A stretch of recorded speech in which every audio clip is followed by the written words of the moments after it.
Wakenya hamjambo, mahali popote mlipo.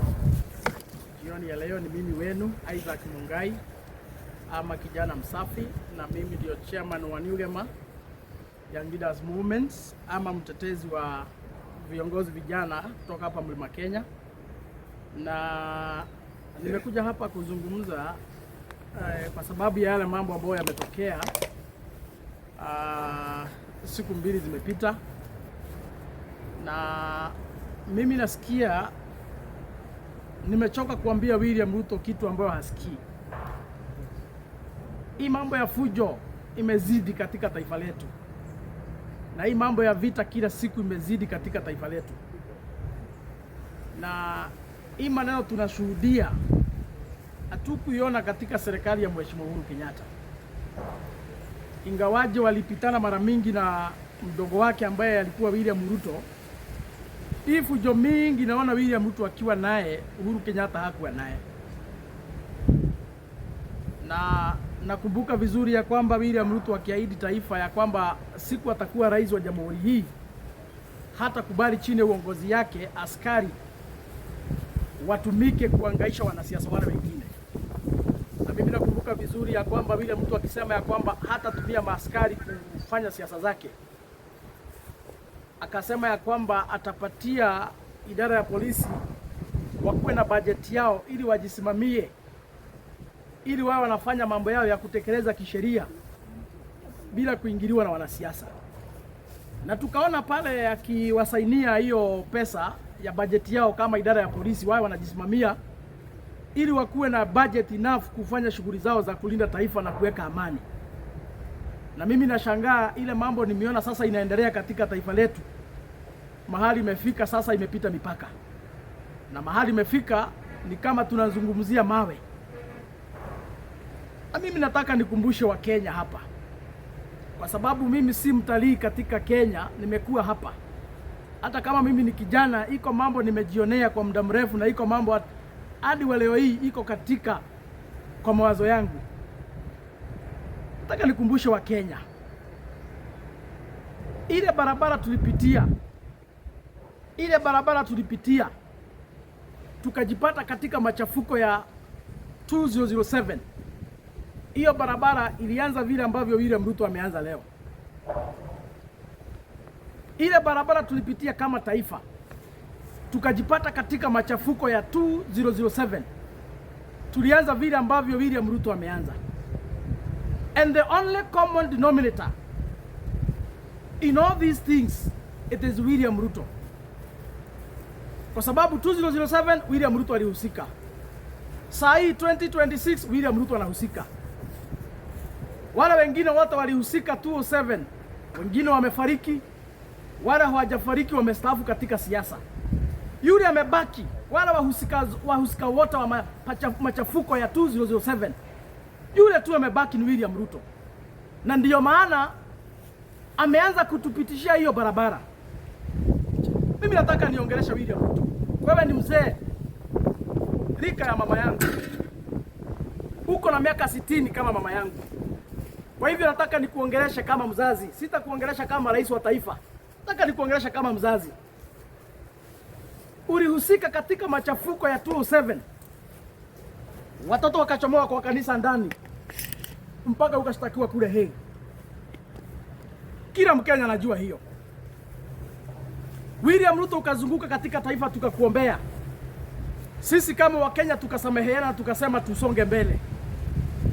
Lakini mimi leo hii kama kijana katika taifa hili nahuzunika, bwana William Ruto. Wewe ni mzee umri ya mama yangu bwana. Mimi nahuzunika nikiona William Ruto, ila machafuko ilifanyika kwa kanisa huko Kiambaa 2007.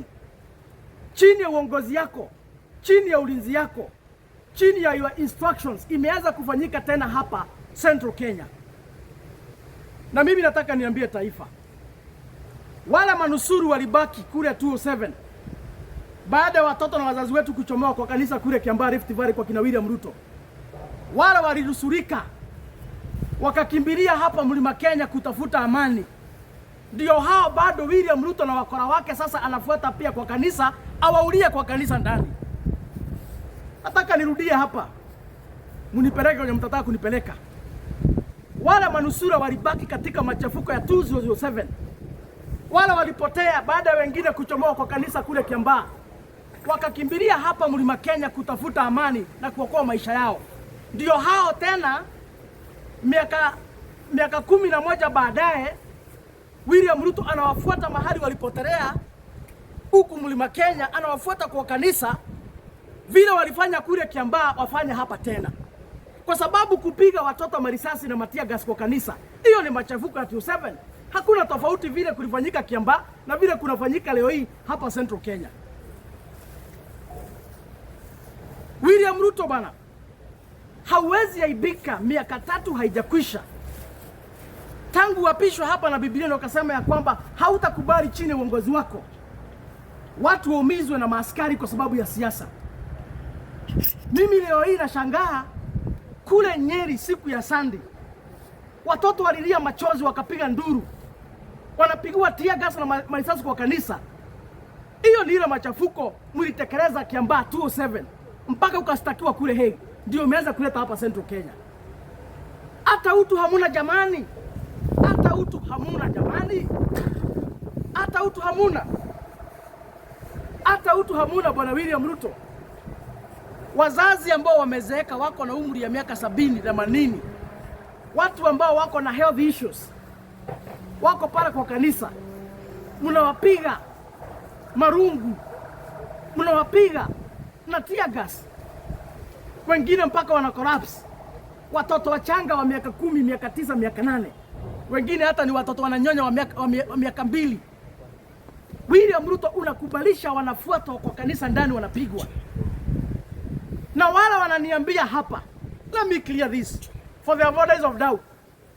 Let me clear this. Wale ambao wananiambia nisitaja William Ruto kwa sababu hakuonekana kule Udhaya, wale wananiambia ni wapi tuliona William Ruto kule Udhaya, nataka niwajibu hapa. William Ruto is the head of state. The police are controlled by the state, and William Ruto is the head of state. Hakuna maaskari wanaweza tekeleza kile kitendo katika nchi ya Kenya without the instructions, without the facilitation, without the goodwill of the head of state. Hakuna mtu alikula Biblia na William Ruto ya kusema ya kwamba watalinda nchi. Mimi naona watu wengine sasa ni sawa, ni haki yao. Naona ni sawa tu. Naona watu wengine wanaekelea mzigo yote. Wala wabunge wanafuata William Ruto hapa. Ni sawa, wanatumika. Wale ambao wanatumiwa kutekeleza hicho kitendo, wabunge wanafuata William Ruto hapa, akina Eric Wamumbi, kina Betty and the rest, ni sawa, wanahusika. Lakini shida sio Eric Wamumbi. Eric Wamumbi hana nguvu ya kukontrol maaskari. Yule ako na nguvu ya control maaskari Kenya hii ni William Ruto kupitia IG. Yule ako na nguvu ya kuachilia maaskari wakapiga watu wetu tear gas na marisasi wakawaue. Yule ako na nguvu kisheria, kikatiba ya kufanya hiyo kazi ni William Ruto kupitia IG. He is the head of state. Yeye ndiye rais wa Jamhuri ya Kenya. Maaskari, wanajeshi, wakora, wezi, kila kitu wote tuko chini yake. Sisi wote tuko chini yake. Yeye ndiye kiongozi wa taifa. Kwa hivyo in as much as tunatupia wale mawe, na ni sawa tuwatupie mawe, kwa sababu pia wao ni washenzi wajinga, wamekubali kutumika kama tissue. Lakini makosa kubwa hata si ya hao, makosa kubwa yule mtu anakaa pale State House, yule mtu wa kanisa, yule mtu anajifanya ndugu mdogo wa Yesu Kristo, kila Sunday ako na Biblia anaenda kwa kanisa kusema mwadhani agosho. Shida ya Kenya, vita ya Kenya, yeye mwenyewe ndiye anaanzisha, yeye mwenyewe ndiye anapiganisha. Ni vizuri nisemee hapa, hakuna mtu hakuna mbunge hata moja, kwa sababu ni sawa tunajificha na hawa wabunge kila saa, tunalilia hawa wabunge kila saa. Huyu mwanamke wa Murang'a hapa anaitwa Betty hana nguvu ya kucontrol IG. Yule mtu ako na nguvu ya control IG ni bwana William Ruto, na yule mtu ako na nguvu ya kucontrol askari ni IG. Kwa hivyo msija hapa mwanze kubishana na umbwa, na mwenye umbwa ndiye yako na maneno. Mimi sijakuja hapa kubishana na umbwa. Mwenye umbo ndiye yako na maneno. Ukiona umbo inakukula, ukiona umbo inakukimbiza, imeamrishwa na mwenyewe. Hizi umbo zinakufa, zinakula watu wetu, zinawaua, zinawahangaisha. Ziko na mwenyewe, na mwenyewe kisheria ni William Ruto. Sidhani kufikia sasa hakuna mtu ameona, sidhani kuna mtu hajaona ile video ambayo inazunguka katika mitandao. Gari ya askari zikicoordinate na gari ya maguns ambayo ni matatu haina number plates. Zinakuja pamoja zote. Tunaona maaskari wakiwa na mabunduki wanashuka katika gari ya askari, maguns wakiwa na miti ya majembe wanashuka katika matatu. Driver wa askari mwenye anaendesha gari ya maaskari na driver mwenye ako na matatu wanaongeleshana, wana coordinate. Watu wanashuka, wanaungana, askari na guns wanaanza kupiga watu na kuwatupia marisasi. Bwana William Ruto, hapa Central Kenya hakuna wizi ya ng'ombe inaendelea hapa. Mbona unatutumia maaskari na wakora wapige watu wetu? Wizi wa ng'ombe unatekelezwa kule Rift Valley. Sutumia hao maaskari angalau kwenda kuokoa wale watu wanaibiwa mang'ombe. Sutumia hao maaskari kwenda kulinda Wakenya mahali wanapigwa na Al-Shabaab kila siku. Sisi hapa hatuna vita. Na kama iko mahali hatutakubali vita, mahali imefika ni Central Kenya. Central Kenya ndio kipande ya taifa, mahali ambapo kumekuwa na amani all through. Sisi tuko jamii zote hapa katika Central Kenya za taifa hili, na hakuna siku moja tumepigana baina ya makabila. Ukikuja hapa Kiambu 40% ni watu kutoka jamii tofauti. Ukienda Murang'a vile vile, ukienda kule Nyeri vile vile. It's only Central Kenya tuko na jamii zote kutoka taifa la Kenya, na hakuna siku hata moja tumekuwa na vita baina ya makabila. Hii vita inaanzishwa hapa, mimi nashangaa. Na ndio maana nasema hii ni ile walitekeleza kule Kiambaa, wakachomea watu wetu kwa kanisa. Wale walipotelea huku ndio William Ruto amefuata kwa kanisa, anataka kuwamaliza. That is what is happening. Tuambiane tu kweli. Na niambie William Ruto. Kama wewe ni mwanaume na kama wewe ni mzee umri wa miaka 60, kama unajua uchungu ya watoto, Bwana William Ruto, wewe ni mzee umri ya mama yangu, huko na miaka 60. Kama unajua uchungu ya watoto na wewe ni mwanaume, wacha kufuata Rigathi umpige kwa kanisa ndio watoto wakufe. Unajua kwa Rigathi hapa Karen, unajua kwa Rigathi hapa wa Munyoro, siku ya Jumapili asubuhi 6, enda kwake kwa gate, chukua maaskari, chukua wakora, enda ufungie yeye kwake kwa boma, asiende kwa kanisa kama ni mwanaume. Sababu mimi sielewi hii upuzi unatekeleza hapa. Unajua kwa Rigathi Karen, unajua kwake, unajua kwake wa Munyoro, kama ni mwanaume, Jumapili 6 in the morning, tuma maaskari wako na wakora wako hapo kwake kwa gate, wafungilie yeye kwenda kwa kanisa. Lakini hawezi kuwa unatulia watoto hapa kwa sababu ya mtu mmoja. Hawezi tulia wa mama wetu hapa kwa sababu ya mtu mmoja, na hata haifanyi kazi. Wale wazazi wetu wako na health issues. Mnataka kuwaua kwa nini? Mnataka kuwaua kwa nini? Bwana William Ruto, hatutakubali uwe wazazi wetu kwa sababu ya Rigathi Gachagua. Hatutakubali uwe watoto wetu kwa sababu ya Rigathi Gachagua. Kama wewe ni mwanaume, enda kwake Jumapili asubuhi, fungia yeye huko, asiende kwa kanisa. Mbona mnangojea mpaka afike kwa kanisa ndani ndio mumpigie huko ndani? Simshike yeye kwa barabara akienda kwa kanisa. Kama ako na kesi, fungulieni yeye mashtaka. Rigathi ni mtu mmoja. Hawezi huwa watu wengi hapa Mlima Kenya kwa sababu ya mtu mmoja. Rigathi is only one man. Hatuwezi kubalisha watu wetu wakufe kwa sababu ya mtu mmoja. Kama uko na vita, si mlifukuza yeye kwa serikali. Ingawaje mlifukuza yeye kwa serikali na mkamtabiria miezi 3 atakuwa ameisha. Ile inawasumbua niyo utabiri yenu, mlimtabiria utabiri ya giza, hakuisha baada ya miezi 3. Mwaka imeisha, bado mnakimbiza yeye. Na kama mko na shida na yeye kabisa, simumuue basi. Kama mko na shida na yeye, simumuue basi kuliko kuwa watoto wetu. William Ruto, kama uko na shida na Rigathi, ulifukuza yeye kwa serikali. Haujafungulia yeye mashtaka kama iko makosa alifanya. Hujafungulia yeye mashtaka. Kuliko utulie watoto na wazazi, si uchukue Rigathi uwe kama unataka hivyo. Chukueni yeye mumuue kama mnataka hivyo.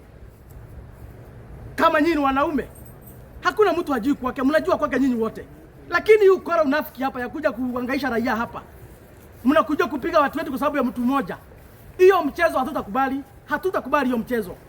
Chukueni yeye muende mumuue kama mnataka kumuua ndio mridhike. Na mjue na nyinyi mkimuua mjue Kenya itabaki.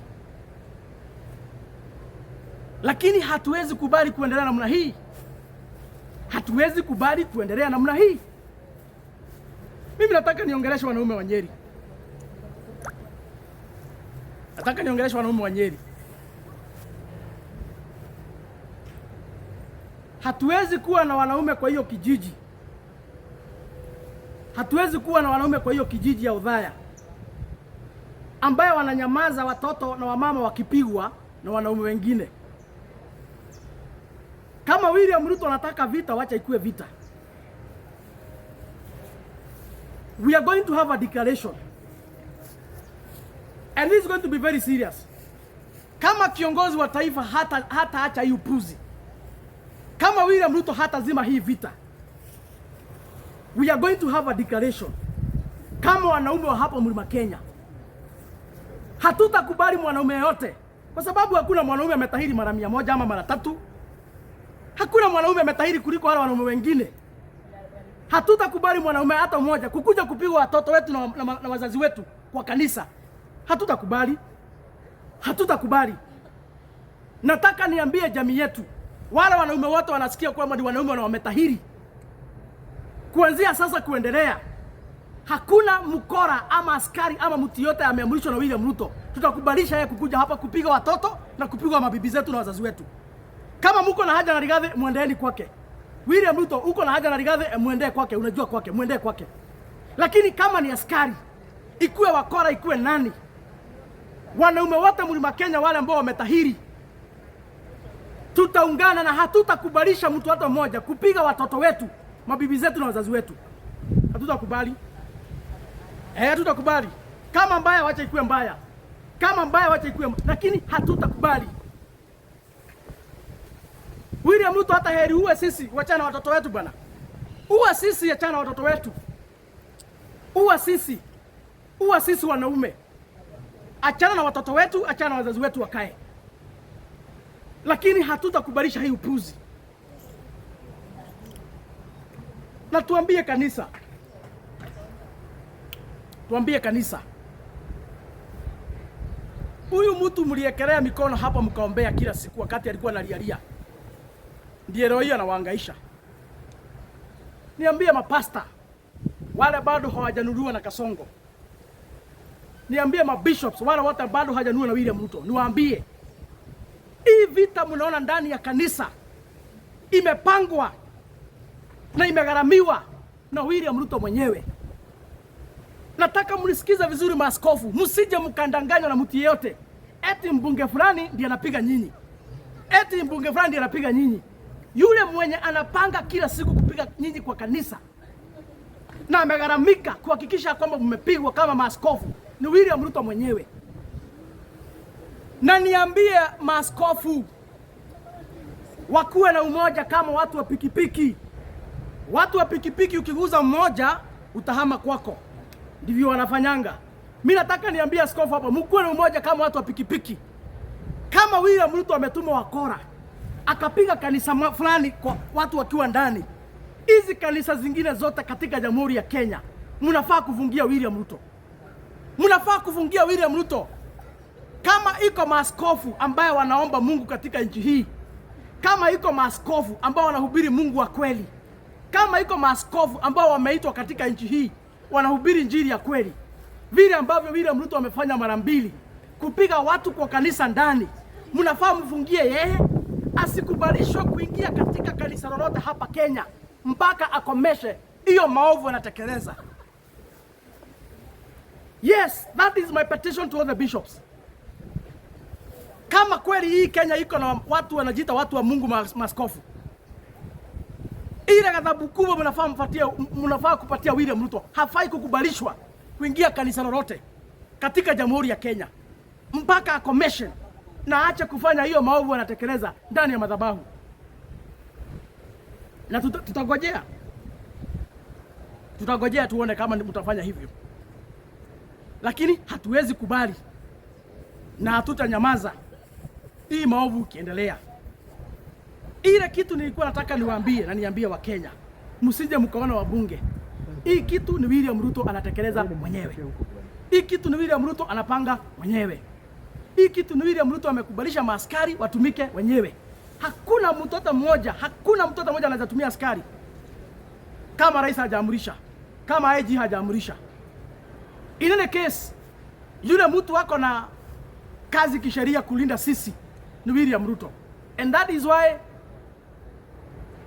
malalamishi yote tunaipeleka kwa mlango yake. Malalamishi yote tunaipeleka kwa mlango yake.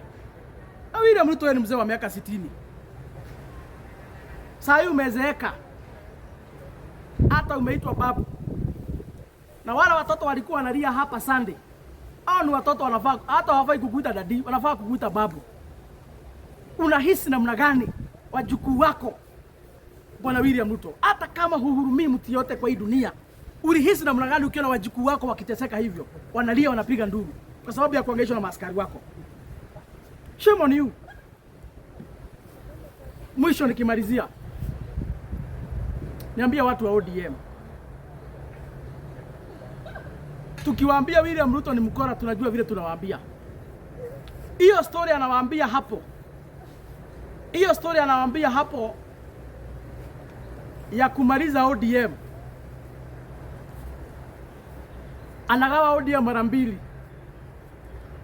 kisha wadanganya ya kwamba mumaliza ODM na yeye amalize UDA, ndio mtengeneze chama moja ili ambaye atasema ni chama ya kitaifa. Anataka awakoni nyinyi muingie katika hiyo chama na hakuna kitu mtanegotiate kwa meza. Hiyo ndio ile ukora alifanyisha Uhuru Kenyatta hapa 2016. Alikuja hapa akadanganya Uhuru Kenyatta wavunje vyama zao, tukavunja TNA. Eti tukuje hapa tutengeneze chama cha kitaifa. Yale yalifuata hata nyinyi mnajua. Hivyo niambie watu wa ODM, William Ruto si mjinga. Jamani, conman wa kusomea. Mukisikia nawaambia hiyo ODM mvunje, yeye avunje UDA, muungane, mshikane, mtengeneze chama moja ya kitaifa. Hiyo ndio inakuanga wimbo yake, akitaka kuingiza mahali ndio wanyang'anye. Na mkikubali kuingia katika hiyo mtego, mtasafiri katika uchaguzi ya 2027 na gari yake. Na mkifika pale juu, ile kitu mnataka kunegotiate kwa serikali hamtapata. Na ni aibu sana wana ODM, chama imetengenezwa, chama imepiganiwa vita miaka 20, ikuja kumalizia na kuvunjwa na William Ruto. Kama haijawahi tawala Kenya, kama haijapata nafasi moja kuu katika nchi hii, itakuwa kazi ya bure ya miaka 20. Kwa hivyo sisi ni kuwashauri tu, nyinyi kama mtaanguka kwa mtego ya William Ruto ni sawa, sisi hakuna kitu tunapoteza. Lakini kama mko na maono ya kusukuma ile kazi baba aliacha, kama mko na maono ya kusaidia Wakenya ile baba alikuwa anafanya, kama mko na maono kama chama cha ODM kuunda serikali na kuongoza taifa, hiyo mambo ya William Ruto kudanganya nyinyi mvunje hiyo chama lazima mkatae. Naona amepatia Mama Ida kazi juzi, ndio kazi ya kugawa ODM ikuwe rahisi. Huyo ndio William Ruto. Na bado mtaona mengi. Lakini mkikubali kuingia katika mtego yake, msambaratisha hiyo chama, mtakuja kulia na nduru mtapiga. Na ile siku mtakuwa mnapiga nduru, msije mkasema sisi wenzenu wa kutoka Mlima Kenya hatukuwashauri. Ni hayo tu kwa leo. Kama kuna swali tutachukua swali moja. If any question tutachukua swali moja. Tuliona President Ruto alisema kwamba nchi ambayo inaenda mbele ama inakuwa kwa njia nzuri inahitaji kuwa na dictator. What's your take on that? Hiyo ndio lugha ya conman. Hiyo unaona hivyo venye alisema, hiyo ni lugha ya conman. Na tunawaambia kila siku, hauwezi tuambia zile nchi zimeendelea ni ile nchi rais anaamuka ananyonga watoto na watu wasiongee. Hauwezi ukatuambia ati zile nchi zimeendelea ni zile nchi rais akiamuka apiga watu kwa kanisa wasiongee. Eti zile nchi zimeendelea ni ile nchi rais akiamuka akisema atauza shamba ya Kenya mtu asiseme kitu. ati zile nchi zimeendelea ni ile nchi rais akiamuka aseme atauza Safaricom, auze pipeline, auze kila kitu, eti tusiongee. Hatuwezi kaa hivi tuseme ati zile nchi zimeendelea ni zile rais akiamuka afikirie kubadilisha katiba, yeye anabadilisha katiba na mtu asiongee, mtu aseme kitu. Hiyo lugha ya William Ruto aliongea hapo ni lugha ya makonde.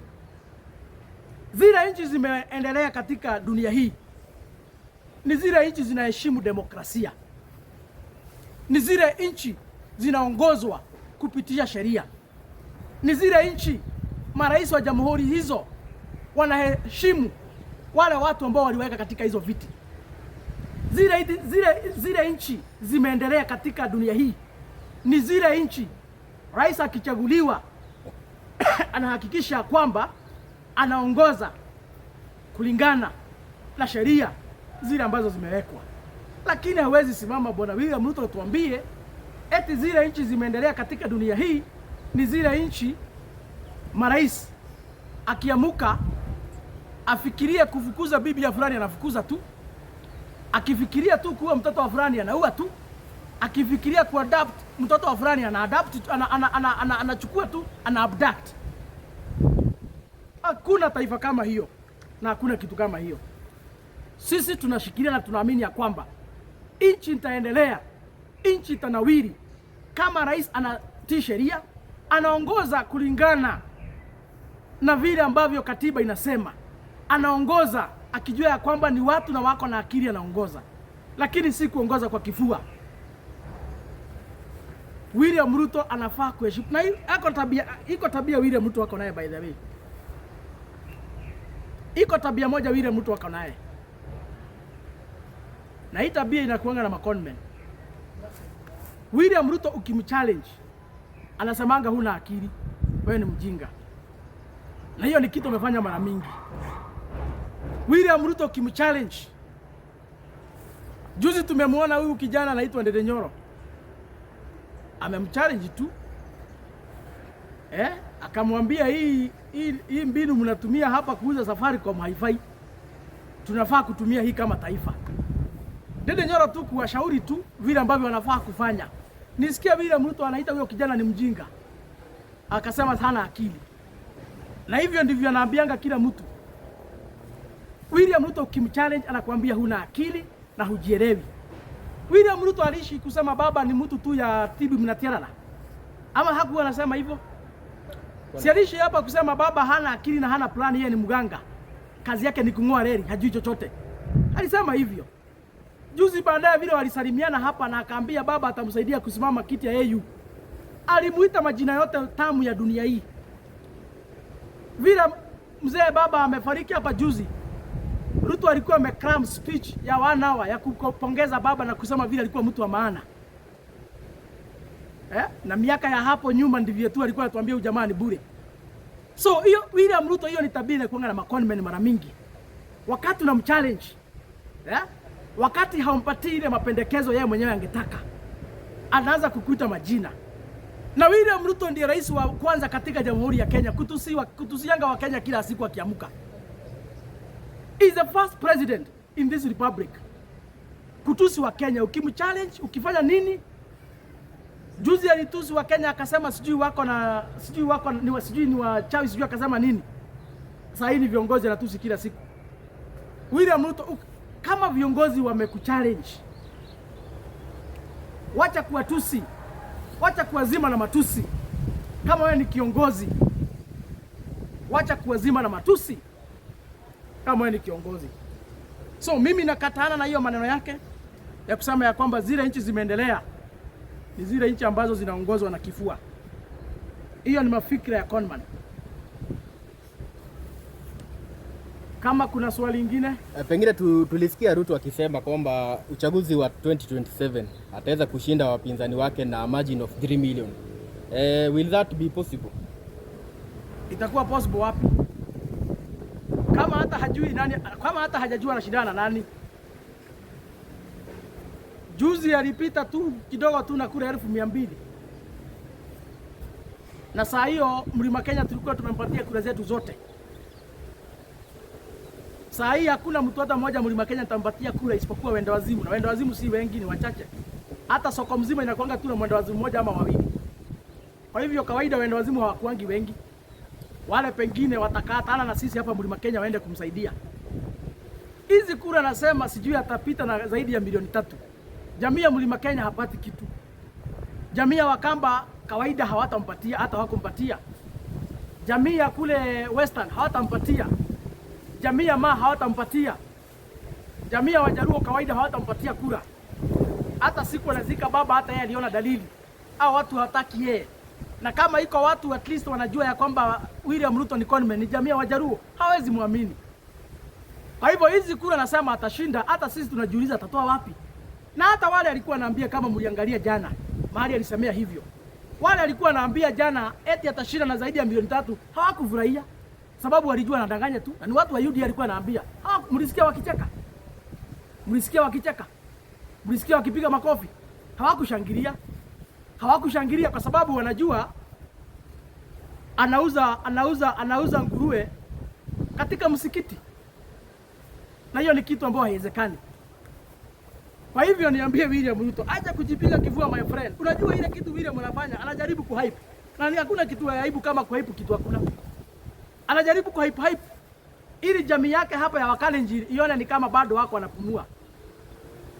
Hawajui siasa ya William Ruto iko ICU. Tunahesabu siku. Tunahesabu siku. By 2027 August atakuwa hapo Sugoi nyumbani. Ndio maana anajaribu kuhype hapa. Aonekana ni kama bado wako, lakini hata yeye anajua hayuko. Kwa sababu wapinzani wa William Ruto si Kalonzo. Wapinzani wa William Ruto si Rigathi Gachagua. Hata akimuua, by the way, nimwambie, hata akimuua, hata hivyo wanamfuata kwa kanisa, hata akimuua. One time si Rigathi ameleta ama Kalonzo ama Matiang'i. One time ni Wakenya walileta mwaka wa 2024. Siku walichoka na uongozi wa kimabavu. Siku walichoka na uongozi wa kumwaga damu. Na Wakenya hawajahama hapo. Wakenya hawajahama hapo. The United Opposition Leaders, wao ndio wamekuja sisi mahali wa Kenya tulikuwa. Ni vizuri niambie William Ruto. Hii one time haikuanza na Rigathi. Rigathi mlikuwa naye kwa serikali. Ukafukuza yeye baadaye. Ndivyo uone kama utajaribu hapo kutengeneza mambo yako. One time ni Wakenya walianza. Hawa viongozi wamekuja wakatupata tukisukuma gurudumu la one time. Kwa hivyo William Ruto, wapinzani wako ni Wakenya milioni 50. Wale ambao unanyanyasa na kuua na kuangamiza kila siku. Na hasa milioni 22 wale ambao watapiga kura 2027 August tarehe 8. Hao ndio wapinzani wako hao. Kwa hivyo uruke juu, uruke chini, upige nduru, urukaruke, upige Rigathi, unyonge yeye hata ukitaka. Hii one time ni constant. Na wenye kuanzisha ni Wakenya milioni 22. Na hatutaacha. Hatutaacha. Hatutaacha. Na hakuna, na niambie William, wacha hivyo unarukaruka hapo ukidanganya watu wa UDA. Wacha nikuambie. Kama kuna kitu Wakenya hawataacha, na kama kuna uchaguzi itakuwa rahisi kabisa, sisi kama Wakenya kukutoa kwa kiti ni 2027. Kwa sababu Mkenya akiamuka anakumbuka fees, anajilipia ulitoa. Anasema one time. Mkenya akiamuka anaona kaburi ya mtoto yake uliwa kwa maandamano, anasema one time. Mkenya akiamuka akiangalia pale Kwale mlichinja watu mkatupa na gunia, anasema one time. Bishop akiamuka akumbuke vile alikula tegas kwa kanisa, anasema one time. Wafanyikazi wakiamuka waangalie pesa, akumbuke bibi alipotea sababu pesa haina kitu, anasema one time. Kwa hivyo hii uchaguzi umejitania wenyewe. Wewe mwenyewe ndio umejitania uchaguzi. Kila mtu ataamuka na njia zake kwenda kupiga one time. Kwa sababu ya vile ambavyo umewafinya. Hiyo ndio utamu ya hii uchaguzi. Hii uchaguzi itakuwa tamu. Hata Makarira huyo mlemavu ataamuka kwa hiyo hujia. Ile maneno ataona. For the first time, si aliambiwa na Auri hakuamuka. 2027 Makarira ataamuka kwa hiyo hujia. Ile taabu atakuwa amepata. Hata yeye ataenda kupiga kura one time. Viwete wataamuka hiyo siku ya uchaguzi kifika. Visiwi na vipofu watasikia na wataona. Kwa sababu ya ile taabu William Ruto amewapitishia hapa. Hakuna rais mwingine ashaiua watoto bana. Moi alikuwa mnyama lakini hakuua watoto.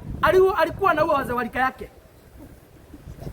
Kibaki hakuna mtu aliua Kenya hii. Mzee Jomo Kenyatta hakuna mtu aliua. Uhuru hakuna mtu aliua. William Ruto ni rais wa kwanza kuua watoto wenye hawana hatia. Hiyo siku ikifika, William Ruto acha kurukaruka, ngoma bado, mambo bado, acha kurukaruka, mambo bado, ni mapema. Ngoma itachezwa, visiwi, viwete, vipofu watamuka, wote wataenda kukupigia kura uende nyumbani, wote wataamuka kukupigia kura uende nyumbani. Umefinya wa Kenya ya kutosha, hatuwezi vumilia tena. Mimi ni mzazi hapa, niko na mtoto mdogo. Wale watoto walikuwa napiga siku ya Sunday kwa kanisa ni watoto umri ya watoto wangu. Kwa sababu ya kilio na uchungu ya mzazi, mimi vile ambavyo umeteza hawa watoto, mimi na wengine wengi ambao tuko na ubinadamu tutaamuka kuhakikisha kwamba umeenda nyumbani. Kwa hivyo acha kudanganya watu hapo, acha kurukaruka hapo ukisema utashinda. Hakuna uchaguzi utashinda. Hata hiyo milioni 2 kufikisha itakuwa kibarua ngumu, kwa sababu kufikia hapo, ile kura shua tuko utapata ni yako, ya bibi yako na watoto wako. Hiyo ndio ile tuko shua unaweza pata. Hizi zingine mambo itakuwa ngumu, itakuwa ngumu. Kwa hivyo niambie William Ruto, acha kuteseka ukihangaisha Rigathi Gachagua. Hata ukimuua wanta mtasonga. Mzee Raila alianzisha maandamano 2022. Juzi amekufa, mmezika yeye. Wanta haijasimama, inaendelea bado. Hata Wajaruo wanasema wanta, na baba amezikwa, lakini bado wanasema wanta. Safari ya kwenda haisimami. Safari ya kufika kule tunataka kufika kama Kenya haitasimama hata ukiwa nani. Hata mkiwa kijana msafi siku moja, wala watabaki one time, watasukuma bado. Kwa hivyo labda tu uwe sisi wa Kenya milioni 50 ndio utarudi kwa kiti. Labda uwe wa Kenya milioni 50 ndio utarudi kwa kiti. Lakini for as long as iko wa Kenya katika jamhuri hii wanapitia machungu ile ambayo nawapitisha kila siku, nyumbani utaenda mzee. Nitachukua swali ya mwisho, kama hakuna tutatamatishia hapo. Kwa sawa. Muhakikisha kwamba hiyo ujumbe imefikia William Ruto, ajiita kama mkutano. Na msisahau kuambia yeye nimesema siku ya Jumapili ikifika aenda wa Monyoro ama hapo Karen, akiwa na askari wake na wakora wake, wafungie Rigathi Gachagua hapo. Lakini akituma watu kwenda kupiga watoto wetu, mumwambie sisi kama Wakenya wa kutoka Central Kenya tutaitana kama mkutano, wale watu wametahiri. Hatutakubalisha mwanaume yote kutoka nje kuja kupiga watoto wetu na mabibi zetu. Tutakubali hiyo. Kama mbaya itakuwa mbaya. Sisi tunapenda amani, na hata anajua hivyo tunapenda amani. Lakini utulivu wetu hatutakubali waichukue kama sisi ni wajinga ama sisi ni waoga. Tutakubali. Ni hayo. Mfikishe ujumbe. Asanteni sana.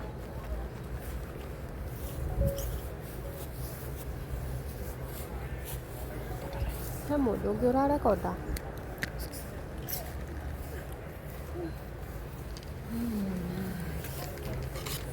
Nĩ wonire mũndũ wa gũcuha nake makare.